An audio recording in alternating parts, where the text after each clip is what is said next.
Hi, I'm Tony Nichols, and welcome to Chamber Chat.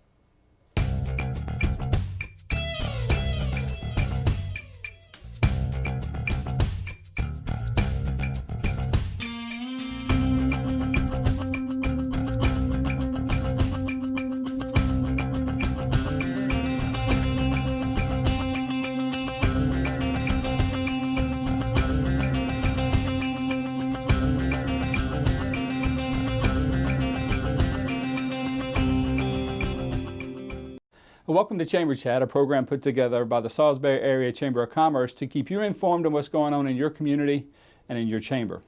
Joining us on this edition of Chamber Chat is no stranger to the program, Mayor Jake Day. Welcome back to the program, my friend. Tony, thanks so much for having me. It's been too long. I know, but I'm happy to be back. Good. Well, we've got a lot of stuff that we can talk about, but I want to start with a quote. Have we hit our stride yet?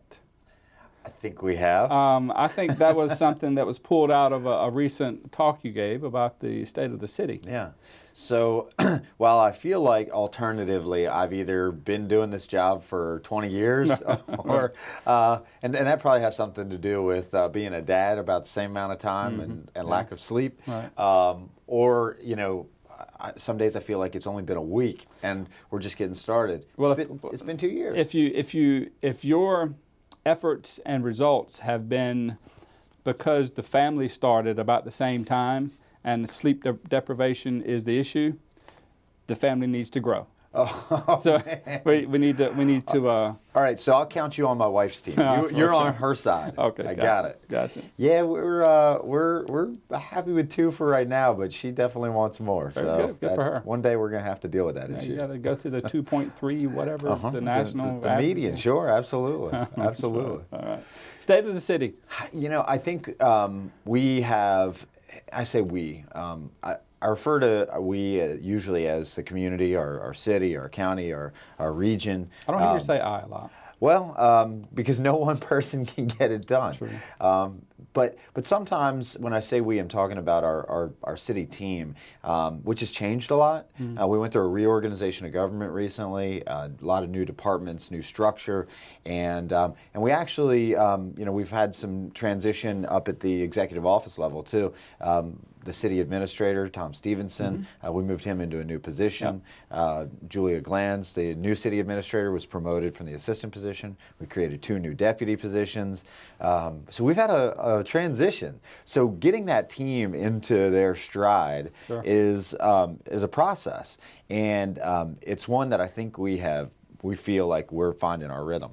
We're there, and things are starting to click internally, and that has obviously waves and impacts externally. And our community, I feel like, has been at our serious clip, our pace for a couple years now. I've been really proud of where we've come. Even before I was mayor, I feel like there's been a couple years where we've really been rolling. Even then, prior to the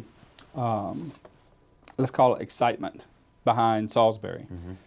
It was always bubbling just beneath the surface. Yeah. I mean, it was really never not there, and I think everyone was anxiously awaiting for that first bubble to make it from the bottom of the pot, so to speak. Yeah. But it was sizzling for a while, and I think you come along, and you certainly brought energy and drive and vision to that process, but it was cool to plug in at that time. Yeah, and I think you're right. And our community, the business community, our residents, I think they were applying the heat for a long time. They were making those bubbles happen, and we really needed government to be part of the team. Right. I think that was important. Yeah. We need our civic leaders to be part of the team, and many of them have been for decades. And there's great stories about leaders who have come from our community. But we had some things to fix. We had some things to improve, and I think we've been focused on those, and that's why we've hit our stride. Over the past several years, Salisbury has been listed on some nasty lists. Amen. Those lists are starting to change a little bit. We're starting to find ourselves on some better lists. Can you throw a few of those Sure. Accomplishments, let's call them, out there? Sure, I can. So we are, if you think about 2009, And these things linger, right? So Right. these things linger. I think people will remember these, and they actually. I get people to throw this out that ask me the question, don't we have the such and such highest crime rate? And it's like, no, but it's not like it was a lie. We did, Right. we absolutely did. So we had the 4th highest crime rate per capita, Part 1 crimes per capita in the country. Now, the FBI always warns you against those rankings and says, well, you can't compare 2 crimes, and that doesn't mean people were at risk. And Right. that could have been all shoplifting, so not violent, and that's fine. But you don't want to be on that list. Right. That's right. You don't want to be on that list. And Period. people love rankings. It helps them understand where things fit in. So regardless of what the FBI says, people are going to love rankings. So we dropped from number 4 to number 85 from 2009 to 2014, and we haven't been on the list since then. And I'm really glad about that. Sure. Yeah. We've seen a steady decline in crime, especially in those first couple years, 11, 12, 13, and then we've seen a slow decline since then. This year we're probably going to see about a level from 2016, but regardless, it's good news, since 2016 was our safest year on record since we started keeping track of crime in 1981, when we started tracking the numbers internally, and we still have all that data. I think we just have to give out a shout out to Chief Duncan and Sheriff Lewis right now as 100%. the tip of the sword on that. 100% of the credit. Them and our state's attorneys, Matt Massarello and the team he built, and Ella and the team that she's shepherded, they've done just a fantastic job at keeping the bad people away, at keeping the bad people in prison. And that doesn't mean we're going to be devoid of crime. Those things are going to happen. But since that time, there's a couple numbers that have started working out really well for us. In the last few years, we have seen a slow increase from out of the top 100 to into the top 100 fastest growing job markets in America. Now, that's, again, relative to our size. Sure. But that per capita job growth is important. Helps drive unemployment down. We're down to 4.4% unemployment in the metro area and in Wicomico County. And so we've become, last year, the 7th fastest growing job market in America. 7th fastest growing job market in America. The rest of them, the other 9 in the top 10, are all in the South and West United States. They are not up here. Right. They're not in the Mid-Atlantic. They are not in the Northeast. They are not in the Midwest. So we're kind of a loner in the Northeast, and really from the Research Triangle north and from the Missouri River east, from Sioux Falls, South Dakota east, we're the only one. How cool is that? It's pretty cool. That is and cool. I'm pretty proud of that for our community. I'm pretty proud of what we've all been able to accomplish together. And then this year, for the first time, as far as I can tell in a very long time, but certainly for the first time since 2010, we're the fastest growing city in Maryland. We overtook College Park, who had 2010 through 2016. So, July 2016 to July 2017, we overtook College Park. Little Salisbury. And I'm okay with that. Yeah, that's pretty cool. I'm proud of our relationship with Salisbury University. I think they have a lot to do with that. I think the economy as a whole is doing okay. I think our governor's doing a lot of great things in Annapolis. So there's a lot of things happening for our region because of all of those muscles moving in the same direction. You recently rolled out something that and may have been part of, or in conjunction with, or in lieu of. A couple of years ago, I had the privilege of serving on the chamber. In the chamber on a task force that was put together, you were part of, as well as Bob Culver, the county. A lot of people came to the table as it relates to permitting. Yes. Just recently, you just rolled out a one-stop. Tell us what one-stop is and means. Sure. Well, we learned a lot from those conversations. We learned a lot from engineers and architects and folks who work in insurance and finance, and we learned a lot that we're not always friendly. And you can put in place all sorts of customer service programs. We do, and we're trying to teach. It up, get it pretty. We're trying to teach people to be, who work for the city, and a lot of them already have these skill sets. But to be, really customer oriented. We love the model where, I think they call it the Ritz-Carlton model, where as soon as a problem arises and you become aware of it, it's your problem, and you got to carry that customer all the way through the solution, even if it's not your area of responsibility. that customer is your responsibility. So you're going to make sure that they get their problem solved by the right people. Right. We love those things. However, when somebody wants to build something in your community or is even willing to give you a look, and they have to go through 6 different offices, 6 different people, 6 different places to receive the permits necessary to make something happen, whether it's a renovation or a ground-up redevelopment, you turn people away. Right. We know there's leakage. We Sure. know we're causing people to choose another place, Right. whether it's Sussex County or Worcester County or you know, out of the region. So we had to fix that. We really did. So we've consolidated a number of offices and functions, and the result of that is our new Department of Infrastructure and Development. So now, room 202 on the 2nd floor of the government office building, we've built out a new customer counter, and we've got Beverly Tull, who has worked for 18 years, I think, in planning and zoning. She's sitting right there. She is your shepherd. She will carry you through the project. And she tracks all of the projects and reports on the statistics of how quickly we turn projects around and permit them. Obviously we want to protect public interest, public safety. We're going to always do that. We've got professionals that are dedicated to those things, but that doesn't mean we're doing it as efficiently as possible. Sure. So, do you mind if we take a break? Not at all. Well, let's take a break now and take a look at the upcoming events with the Salisbury Area Chamber of Commerce.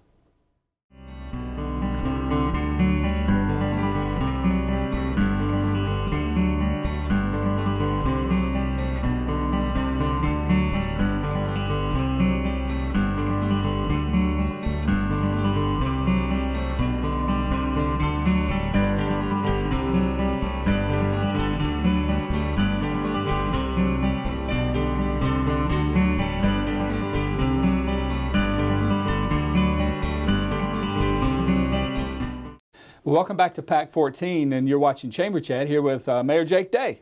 Glad to be back. Tell us how, in your opinion, the Winter Wonderland was pulled off this year. This is a fantastic event supporting a great organization, Wyatt's Warriors Foundation.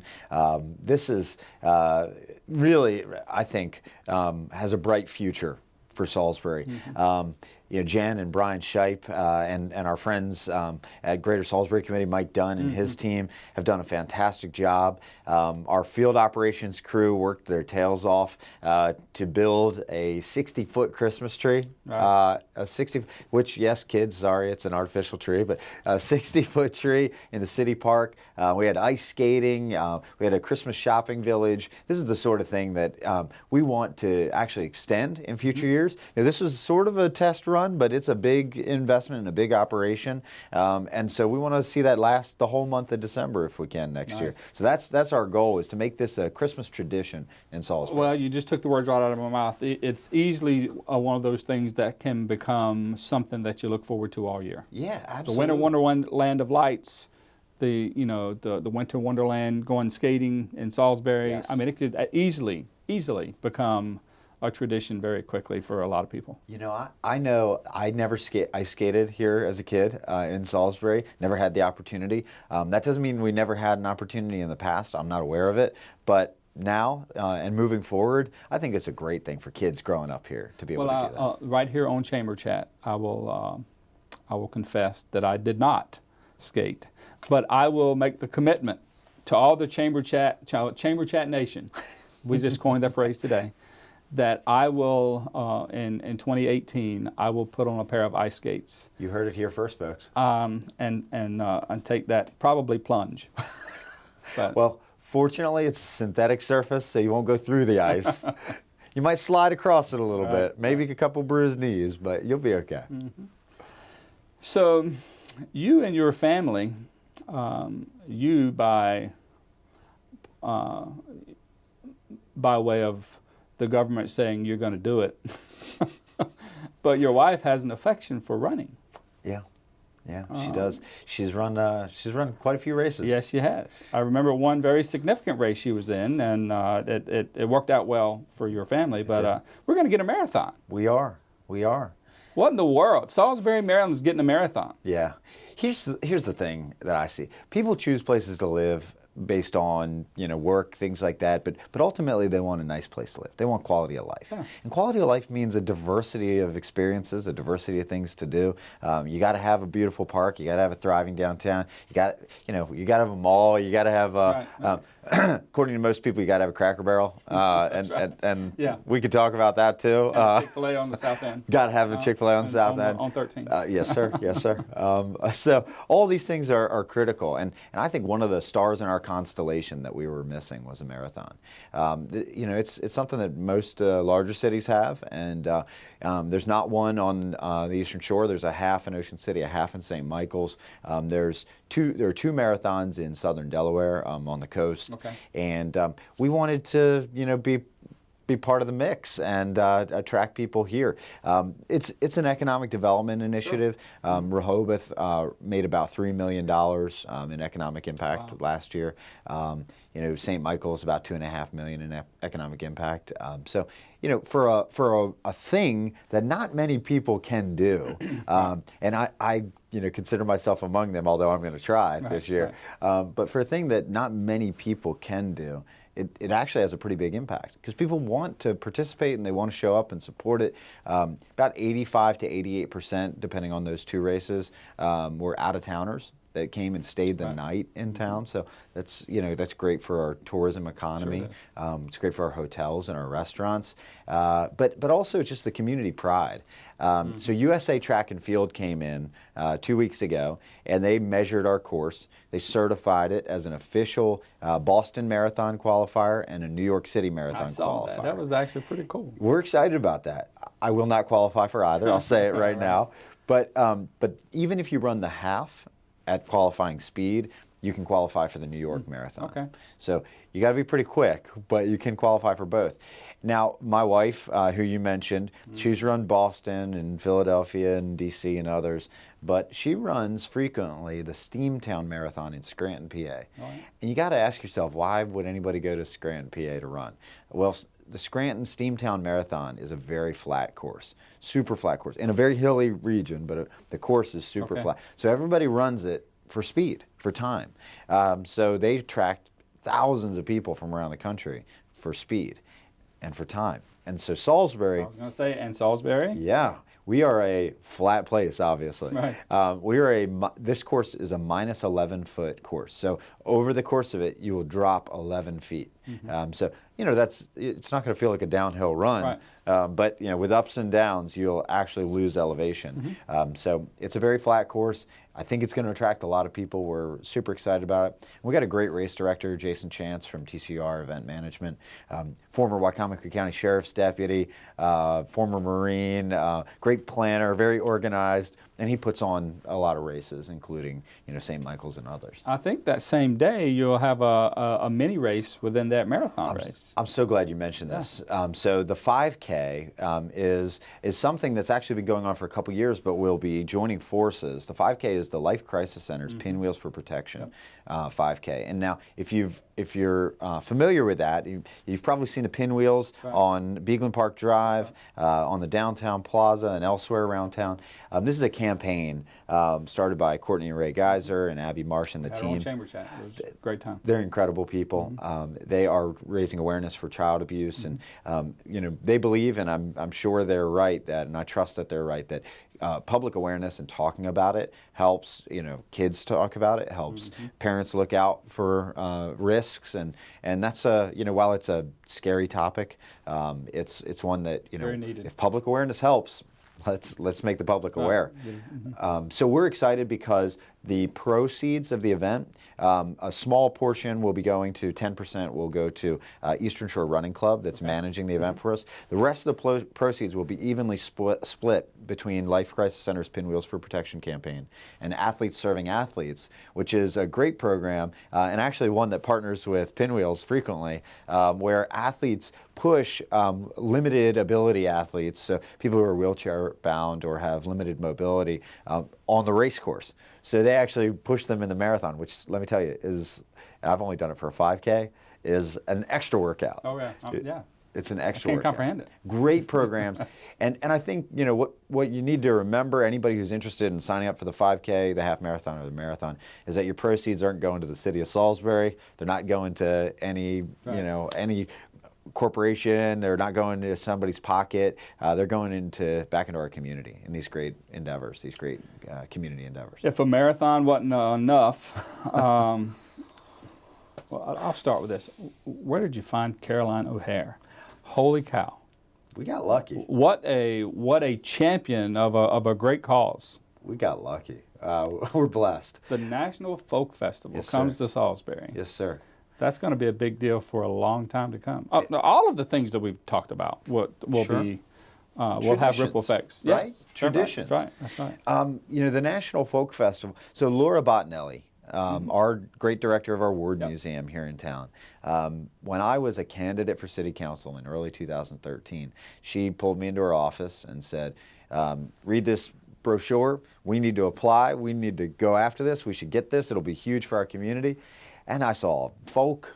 I saw, you know, hundreds of thousands of people and, you know, $1.3 million. I was like, okay, we're not ready for that. In your best Scooby voice, you say, Yes, yes. I don't think I could do it as well as you did Right, it. right. But I'm not, you know, we're not ready for that. We have so many, we have the basic building blocks to work on. And, you know, she was wise enough 3 years later to come back and to slap that thing on my desk and say, remember this? It's time again. It's time. Let's go. Let's go after it. We're ready. And all I could think was, yeah, we are. We are ready. We're ready to put ourselves in the competitive fight on a national stage and say, that should be here. You're looking for a city on the rise. That's us. You're looking for a city that's got potential. That's us. And we've got enough of the basics down that we are prepared for the next thing.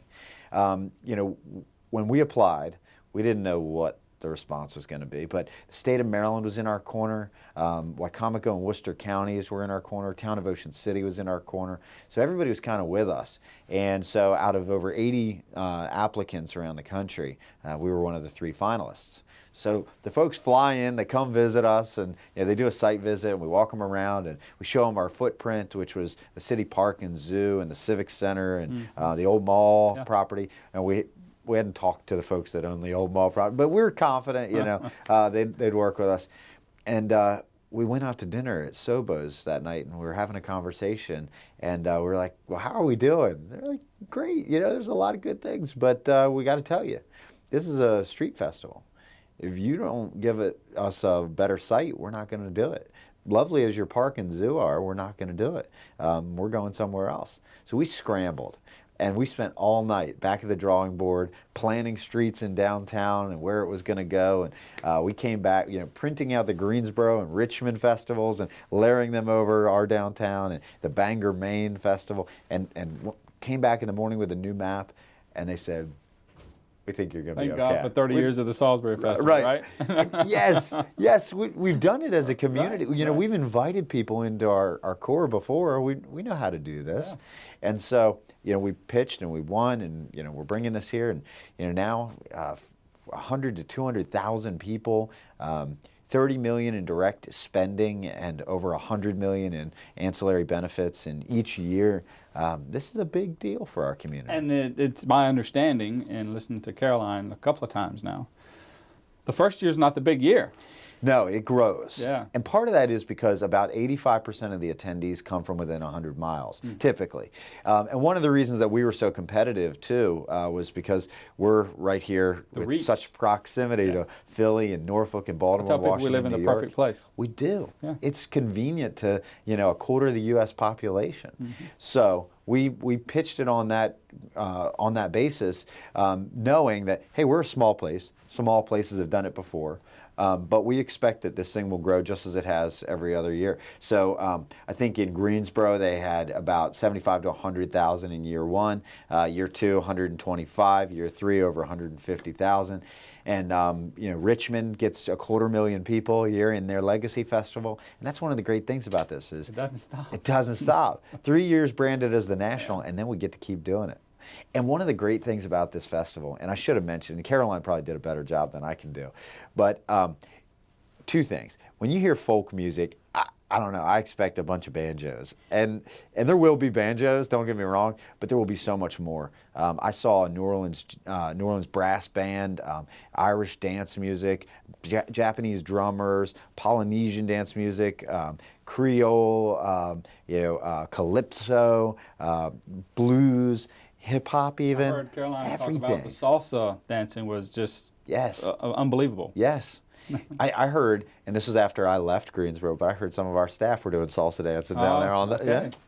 Yeah. So it gets people excited, gets people involved. The scene down in Greensboro and then in Richmond it's unbelievable. It is the life that we as locals feel, that pride Sure. that we feel for our community Yeah. and what we might sense on a third Friday or something. But it's times 1,000. Mm-hmm. Yeah, the stages, just the sheer. Is it 5? 7 stages, 5 music, a dance, and then a kids stage, Gotcha. a family stage. But so 7 different stages going on simultaneously, all sorts of things. So you'll have music going here, dance going there, family area, and then a marketplace that features all Maryland and Eastern Shore vendors. Sure. And the vendors are artists, craftspeople. Right. This isn't just about local business; it's about local artisans and craftspeople. And it's my understanding too that you just can't apply.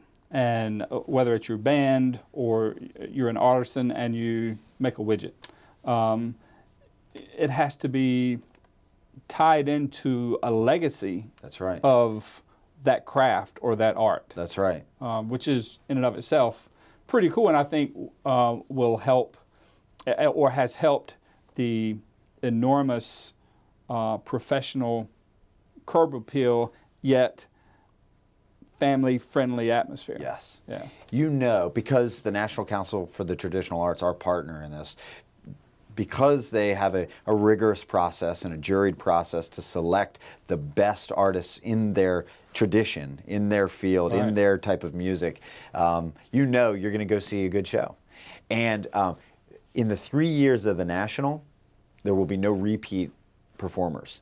Wow. So every year you're going to get a new show. That's impressive. And when year 4 rolls around, we can start pulling some back. So hey, let's pull back fan favorites. So that's kind of the neat thing about this, is that for those 3 years of the National, you're guaranteed an entirely different experience for that weekend. And let's remember, it's a free festival. So let's make a deal right now that next year about this time you'll come back and you'll give us an update. Yes, sir. On do a recap on how successful it was. That's a promise. Jake, it's a pleasure having you on Chamber Chat. Thank you so much for having me. As always, it was a pleasure having you on this edition of Chamber Chat. And if you missed any portion of this program or you'd like to view previous editions of Chamber Chat, please visit PAC 14's website and utilize their on-demand function, or you can visit the Chamber's website. That's about all the time we have for this edition of Chamber Chat. My name's Tony Nichols, your host, encouraging you to make a difference.